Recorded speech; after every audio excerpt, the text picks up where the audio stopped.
Zayat, Ibáñez, Tonietti. Truco Gallo. Hola, sean bienvenidos a Truco Gallo, el podcast sobre actualidad política y económica de Argentina. Este es el episodio número 102. Mi nombre es Daniel Tonietti y me acompaña en episodio a episodio Alfredo Cuchu Zayat. Cuchu, ¿cómo estamos? Bien, muy bien. Buen día, buenas tardes, buenas noches para todos. Se completa el equipo con Pablo, Totó y Ibáñez. Totó, ¿cómo le va? Buen día para todos, buena semana, ¿cómo les va? Bien, en el episodio de hoy trataremos de las medidas económicas que van en varios sentidos anunciadas por el Gabinete Económico encabezado por Martín Guzmán. También estuvo Matías Culfas, también estuvo Luis Basterra, el ministro de Agricultura, también estuvo Cecilia Todesca, que es la vicejefa de gabinete, amén de diferentes también grupos empresarios, con varios objetivos en un momento donde la restricción cambiaria es muy pero muy importante. La cuestión del dólar está en el centro de la escena. Hay una brecha entre el dólar oficial y el dólar blue, o el dólar contado con liquidación, o el dólar bolsa, o el dólar turismo, o el dólar compra al exterior, que llega en algunos casos al 80-85%, planteando una distorsión a la economía. Frente a esto se presentaron diferentes medidas, la mayoría de ellas de carácter de incentivo fiscal para que los exportadores, fundamentalmente los exportadores de granos, pero no solo los exportadores de granos, también las minerías, también las industrias, también la industria automotriz, liquiden sus exportaciones y hagan ingresar los dólares. Hoy estamos reunidos aquí para hacer una serie de anuncios para propiciar la recuperación económica de nuestro país. ¿Por qué se hace esto en este momento? Porque nosotros reafirmamos nuestro compromiso con una política de mantener la estabilidad del tipo de cambio real. Estamos tomando medidas vinculadas al sector industrial. Se está modificando el esquema de derechos de exportación y de reintegros a la exportación que busca incentivar la producción con mayor generación de valor agregado, incentivar las exportaciones y diversificar la canasta productiva al mismo tiempo que se promueve la creación de empleo. Hay medidas vinculadas al sector minero, hay medidas vinculadas al sector agroindustrial. Se establece un esquema transitorio de derechos de exportación para el complejo sojero, que incluye reducciones de las alícuotas para las ventas al exterior de granos de soja y para sus principales derivados. Se adoptan una serie de medidas vinculadas a la industria de la construcción. También juega un rol central en lo que será la recuperación económica. Al mismo tiempo se continúa trabajando en planes exportadores que generen mayor capacidad de generación de divisas, mayor capacidad de generación de empleo. Todo esto son políticas que requieren de consensos, que requiere de que vayamos todos en la misma dirección, avanzando sobre este mismo barco. ¿Alcanzará esto frente a la cuestión de fondo, que es una cuestión, insisto, de una restricción muy aguda? Arrancamos obviamente con Cuchu. Zayat, ¿qué opina? Bueno, lo de alcanzará, la verdad, no sé. Entonces, si querés, ya cerramos el podcast. Pero no, vamos a tratar de analizar tres frentes. Uno es el Banco Central, que sería el dólar. Otro es específicamente sobre el sector del campo o el complejo agroexportador. Y hay una tercera pata que yo no la minimizo, que es la disputa política. Y la disputa política alrededor del tema económico, que no es menor porque es el que te va manejando las expectativas sociales. Fíjate que al día siguiente del anuncio de las medidas ya salieron gran parte de economistas de la Citi, vinculados con las empresas, e incluso en off, hay que ver si son ciertos o no son ciertos, pero en off alguna que otra declaración de empresarios diciendo esto no sirve para nada, esto es insuficiente, se quedaron cortos, etcétera. Bueno, para mí esto último es parte de disputa política, porque obviamente si inmediatamente que tirás el paquete le bajás el precio, hay una intencionalidad política. Ahora bien, vayamos al paquete. El paquete viene a tratar a tratar de reparar el fuerte tropiezo, el grosero error de lo que fue las medidas anteriores, claramente vinculadas con el dólar ahorro y con restricciones al dólar ahorro y las restricciones al pago de la deuda de grandes corporaciones al exterior, o sea, pago de deuda externa privada financiera, no la comercial, que esa sigue en su circuito tradicional. Medidas que generaron mayor incertidumbre, ampliación de la brecha, a lo que se le sumó es opacando lo que sería el plan de gobierno, el presupuesto 2021, y tirando para atrás lo que fue el exitoso programa de reestructuración de la deuda externa privada. Bueno, este paquete viene a tratar de reparar ese error. Ahora bien, ¿qué es lo que busca? ¿Qué es lo que busca el Banco Central? El Banco Central fundamentalmente es tratar de tomar el control del mercado cambiario. En episodios anteriores lo mencionaba una y otra vez de la necesidad del Banco Central que tome control del mercado cambiario. Y tomar el control del mercado cambiario también es administrar e intervenir sobre uno de los dólares fuera de el control oficial, que por ejemplo es el dólar bolsa. No el dólar marginal, sino el dólar bolsa. El dólar bolsa es tanto el dólar MEP como el contado con liquidación. Y finalmente el Banco Central tomó esa decisión y ayer la anunció diciendo que va a intervenir en el mercado abierto electrónico, donde se realizan las operaciones, y también en la bolsa, vinculado con la posibilidad de vender títulos públicos o intervenir, mejor dicho, en el mercado de títulos públicos para controlar el dólar contado con liquidación. Y a la vez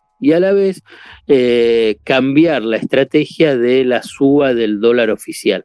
Esto es, en general, desde que empezó la gestión de Miguel Pérez en el Banco Central, el tipo de cambio subía algunos centavitos cada día, acompañando o por encima de la tasa de inflación esperada en el mes. Ahora dice, va a ser más imprevisto. Por ejemplo, subir un día casi 80 centavos el tipo de cambio, casi un 1%, por ahí otros días no hacer nada, con la idea de achicar, digamos, fíjate que entra dentro del dólar oficial y dólar contado con liqui, la idea de achicar la brecha cambiaria, esa brecha cambiaria, porque la brecha cambiaria lo que implica es expectativas de devaluación. Entonces, ese es el objetivo que tiene el Banco Central fundamentalmente, y seguir preservando las reservas. No hubo una activación directa del swap con China, vinculado con decir, bueno, cambiamos los yuanes por dólar, pero una forma de preservar los dólares vinculados con la importación, es decir, bueno, no vamos a usar dólares para importación, vamos a utilizar los yuanes contra el peso argentino para operaciones de comercio exterior.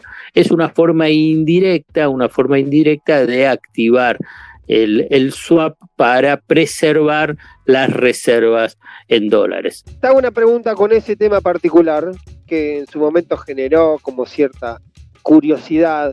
Y ayer leía a algunos analistas, algunos economistas que decían que ya anteriormente se habían ensayado mecanismos similares. Incluso Paraguay, creo que vía Brasil, había propuesto una dinámica similar vía Mercosur para que también, por una cuestión de divisas, el comercio con China pueda hacerse en yuanes y no en dólares. ¿Es así o fue un error? Pero, no sé si lo recordás. No, con Brasil se buscó desdolarizar las operaciones de comercio exterior, o sea, utilizar reales y pesos. Obviamente que eso lo hace al tipo de cambio implícito que se da entre uno y otro en relación con el dólar. Eso es lo que se buscó en el segundo mandato del gobierno de Cristina Fernández de Kirchner. También, como vos mencionás, algo se intentó al comienzo del gobierno de Macri, pero la verdad que no prosperó. Y en realidad, si vos ves todo a nivel mundial, solamente como referencia, si querés, bloque asiático o Euroasia está tratando de desdolarizar las transacciones comerciales, ¿no? Fundamentalmente, por ejemplo, Rusia-China, China-Japón, Rusia-Japón. Pero bueno, eso es una forma que también acá se puede implementar. Entonces te quedan más dólares en lo que sería en las reservas del Banco Central para el manejo, por un lado, el financiero, si es por la compra de dólar ahorro, o por operaciones en el área dólar para las importaciones. Otro aspecto también que hace a la búsqueda de frenar la salida de reserva de dólares, pero lo que está tratando es de incrementar las reservas. O sea, primer objetivo, achicar la brecha cambiaria, bajar la expectativa de devaluación, y por el otro, tratar de incrementar el ingreso de dólares. Y ahí hay dos medidas. La menos mencionada es decir, bueno, la inversión extranjera directa, que tiene un beneficio. Le dice a los inversores extranjeros directos, cosa que es difícil que uno pueda pensar que pueda haber mucha inversión extranjera directa, pero la menciono porque es parte del paquete. Si traen nuevas inversiones extranjeras directas, tienen la posibilidad de comprar los dólares sin ningún tipo de restricción en el mercado oficial para remitir utilidades o remesas a sus casas matrices. Eso obviamente para el mediano plazo, y para el cortísimo plazo la otra medida es de incentivar a los sectores del campo, el complejo agroexportador, para que liquiden dólares. Se estima que puedan tener retenida una cosecha equivalente a 7.000 millones de dólares. Entonces, decir, bueno, ¿cómo hacemos? Pensaron el gobierno para acelerar esa liquidación de dólares. Bajaron las retenciones de la soja en 3 puntos, de 33 a 30% por un periodo de unos pocos meses. Ahora se verá si eso es suficiente, si van a liquidar o no van a liquidar dólares. Hay una cuota, a mi entender, y esto simplemente es una observación inicial, bastante voluntarista, vinculado con esa perspectiva, lo que se ata para incentivar también a los grandes exportadores a liquidar, es decir, bueno, como van a liquidar y van a tener pesos, los complejos agroexportadores o incluso también los productores dicen, ¿y qué hago con los pesos? Entonces se van a empezar a ofrecer opciones de inversión en pesos atadas con el dólar, con la evolución del tipo de cambio. O sea que si tenés expectativa de devaluación, bueno, está bien, comprá esos títulos públicos o colocaciones a plazo en los bancos atadas al dólar, entonces disminuís esos temores. Bueno, más o menos es en términos generales ese paquete, el paquete que viene a reparar para mí el descalabro que generó las medidas anteriores, incluso hasta comunicacionalmente, digamos, también se nota que el gobierno aprendió del error anterior. Punto 1, el Banco Central hace como hace todos los bancos centrales del mundo, informa a través de resolución con comunicados cuáles son todas las medidas que se toman. Y por otro lado, aparece el ministro de Economía anunciando las medidas, digamos, lo que sería básico, cosa que en el anterior fue todo lo opuesto y peor, porque ni hubo presentación pública.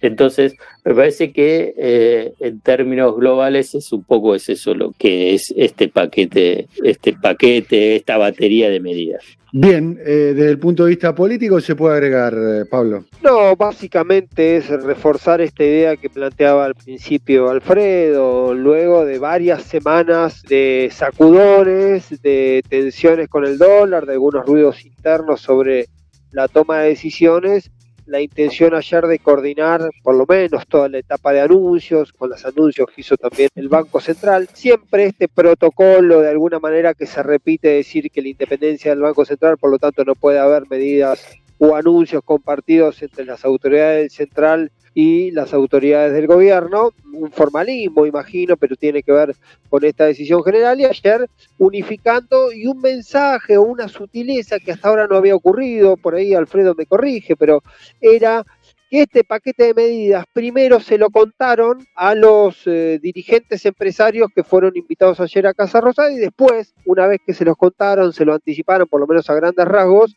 se hizo el anuncio público, que además va a tener dos continuidades. Muy buena observación esa, muy buena observación. O sea, a mí se me pasó, y dentro de ese capítulo político que yo mencioné, el tema de generar una red de comunicacional y también de vínculo con el mundo empresario, también se aprendió de las deficiencias anteriores. Así es como lo que estaba mencionando vos. Y además también una mención que analizamos en un podcast de Truco Gallo, es la convocatoria al Consejo Agroindustrial para ver si se avanza finalmente con este paquete de medidas que está convocado para el día 14 de octubre. Si no me equivoco, es el mismo día que está convocado también para la mesa del salario vital y móvil. Me parece que tiene que ver las dos decisiones. Me parece que pasa un poco por ahí, es una idea de unificar, de sintetizar por lo menos la vocería y la toma de decisiones,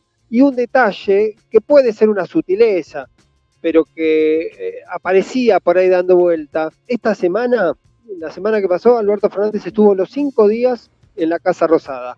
Me dirá, ¿qué tiene que ver eso?